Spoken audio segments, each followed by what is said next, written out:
Assalamualaikum warahmatullahi wabarakatuh. Halo semua militan seni perang. Kita akan membahas Rusia di Perang Dunia ke-1 yang bersumber dari buku The Chronicle of the Great War, Kronik Perang Dunia I 1914-1918 karya Alfi Arifian.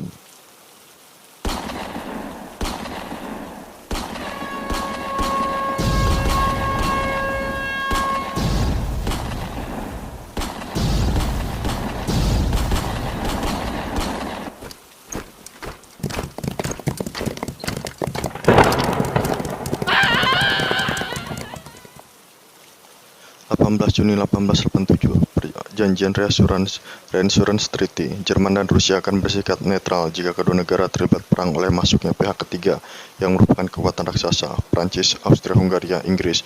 Namun perjanjian ini tidak berlaku bila Jerman menyerang Prancis atau Rusia menyerang Austria-Hungaria. Perjanjian tersebut berlaku bila Prancis dan Austria-Hungaria yang berkedudukan sebagai penyerang. Setelah wafatnya Wilhelm I pada tahun 1888, penggantinya yakni Wilhelm II menerapkan kebijakan radikal. Jerman dianggap membangun permusuhan dengan Rusia saat Kaisar Wilhelm II menolak memperbarui perjanjian Reassurance dengan Rusia di tahun 1890. Prancis memanfaatkan keadaan ini dengan taktik diplomatiknya, sehingga terjadi penandatanganan Prancis-Rusia di tahun 1892, dan di tahun 1907 Inggris dan Rusia menandatangani Konvensi Inggris-Rusia. Tahun 1914, 28 Juli, Austria-Hungaria menyatakan perang terhadap Serbia, dan dalam hitungan jam, otoritas Austria-Hungaria membombardir kota Belgrade, ibu kota Serbia. Serangan masif dengan meriam yang dilakukan pasukan artileri besar yang dikirim Austria-Hungaria hingga meluluh lantakkan kota Belgrade menarik perhatian Tsar Rusia Nicholas II yang selama ini menjadi pelindung kerajaan Serbia. Rusia merasa wajib membantu Serbia selaku sesama bangsa Slav dan sesama kaum ortodok yang tengah diteror Austria-Hungaria. 30 Juli, Tsar Nicholas II memobilisasi pasukan besar Rusia untuk membantu Serbia. Jerman memperingatkan Rusia bahwa aksi mobilisasi pasukan ini tidak main-main, karena dengan begitu akan memicu reaksi Jerman. Sempat Tsar Nicholas II mundur sejenak, namun kembali memobilisasi pasukan secara mantap karena Serbia perlu dukungannya. 1 Agustus, Kaisar Wilhelm II dan para jenderal yang memobilisasi pasukan Jerman sekaligus menyatakan perang terhadap Kekaisaran Rusia. 5 Agustus, Austria-Hungaria menyatakan perang terhadap Rusia karena Rusia bersekukuh mendukung Serbia dengan memobilisasi pasukan raksasanya. 26-30 Agustus, pertempuran Tannenberg di front timur, kemenangan Jerman versus Rusia. Jerman berhasil menawan 90.000 tahanan Rusia dan mengeksekusi seluruh pasukan Rusia. Kekalahan itu disebabkan oleh pengiriman pesan rahasia melalui jaringan nirkabel Rusia sendiri yang berhasil dipecahkan Jerman dan segera melakukan counter-attack. 7-14 September, Battle of Masurian Lake, pertempuran Danau Masurian, kemenangan Jerman versus Rusia. Jerman berhasil memaksa pasukan Rusia untuk mundur.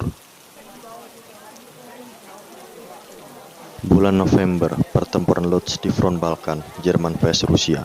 Pertempuran ini tidak bisa disimpulkan mana pihak yang menang. Kedua kubu terjebak musim dingin.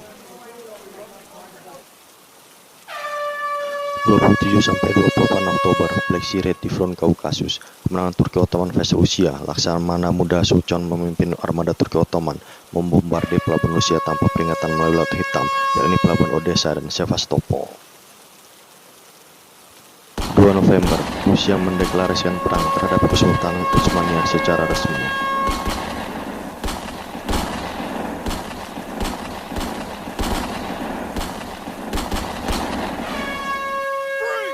22 Desember, pertempuran Sari Kamis di front Kaukasus, kemenangan Rusia versus Turki Ottoman, kekalahan telak Turki Ottoman oleh musim dingin di pegunungan Kaukasus.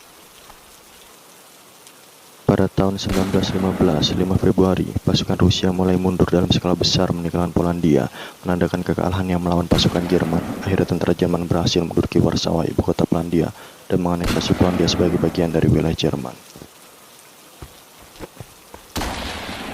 22 Maret, The Fall of Przemyśl di front timur, jatuhnya kota Przemyśl, kemenangan Rusia versus Austria-Hungaria. Kota Przemyśl jatuh setelah dikepung tentara Rusia selama kurang lebih 4 bulan. 2 Mei sampai 22 Juni, Gorlice Tarnow Offensive di front timur, kemenangan blok sentral versus Rusia. Pasukan Jerman dan Austria-Hungaria melakukan serangan ke Gorlice, menerobos celah pertahanan Rusia dan berhasil merebut kota Przemyśl pada tanggal 3 Juni 1915, serta menawan ratusan ribu prajurit Rusia. Rock di front timur, kemenangan Jerman versus Rusia. Serangan Rusia kembali berbuntut bencana. Rusia terpaksa menahan kekalahannya dengan kehilangan prajurit yang banyak. Serangan Rusia bertujuan mengalihkan prajurit Jerman yang tengah menjalankan misi di Verdun. 4 Juni, First Brusilov Offensive, awal serangan Brusilov di front timur.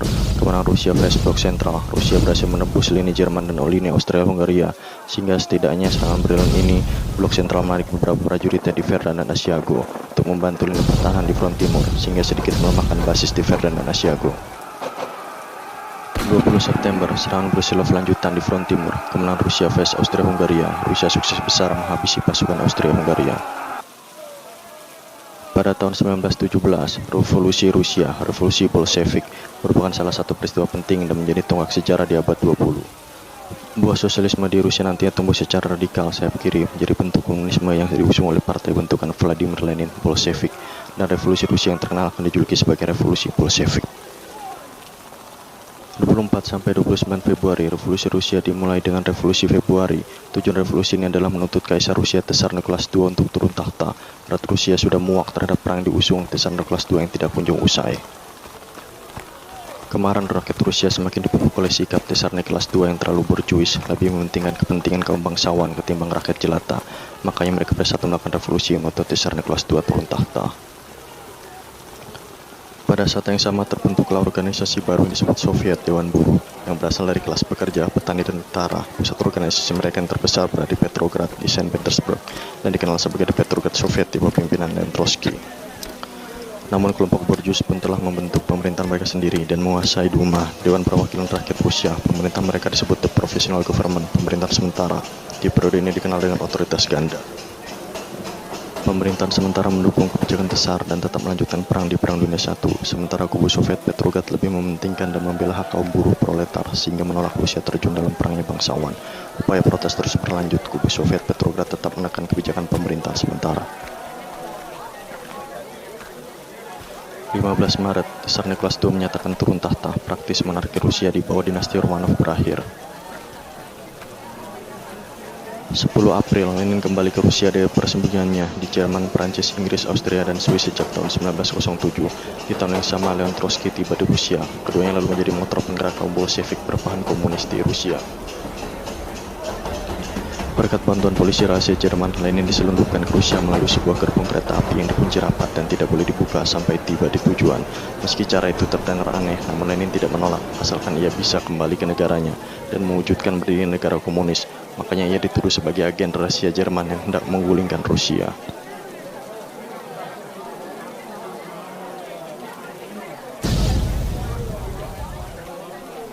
Juli, Kerensky Offensive di front timur, kemenangan blok sentral versus Rusia.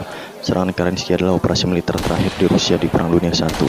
Tujuan operasi ini selain menahan pasukan Jerman di front timur, juga sebagai upaya pemerintah untuk meningkatkan moral tentara Rusia dan kepercayaan masyarakat terhadap pemerintahan sementara.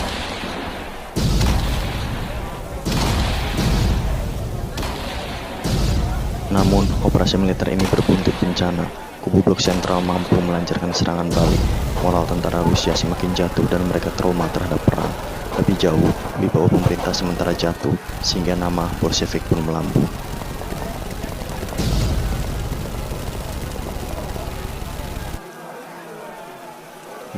sampai 25 Oktober, Partai Bolshevik memimpin kaum buruh dan tani Rusia menggelar revolusi serta kudeta. Di bawah komando lapangan Leon Trotsky, kaum buruh dan tani merebut kekuasaan dan menggulingkan pemerintah sementara, Provisional Government. Mereka menduduki gedung-gedung pemerintah, stasiun telegraf komunikasi, serta titik strategis lainnya. Kerensky tidak mampu melawan, ia pun melarikan diri ke luar negeri. Artinya Lenin menjadi pemimpin negara baru berupa negara kaum buruh Soviet. 15 Desember, Republik Federasi Soviet Rusia menandatangani perjanjian gencatan senjata armistice dengan blok sentral. Pada akhirnya aliansi dan kekuatan sekutu di front timur tidak ada lagi. Hal ini menguntungkan Jerman dan blok sentral. Pada tahun 1918, 3 Maret, di bawah pemerintah Bolshevik, Lenin selaku pemimpin tertinggi Rusia menandatangani perjanjian Brest-Litov dengan blok sentral. Rusia memberikan wilayah yang sangat luas kepada Jerman dan Austria-Hungaria. Soviet Rusia mundur dari kancah Perang Dunia I, sehingga Jerman bisa leluasa memusatkan perhatiannya hanya pada front barat, front Italia, dan front Balkan.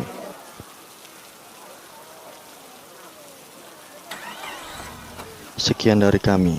Bila Anda senang dengan video ini, bisa diklik like dan subscribe. Bila Anda rasa video ini bermanfaat, bisa di-share dan komen di kolom komentar.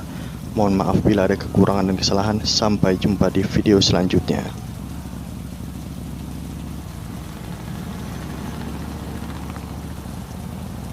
Salam seni perang.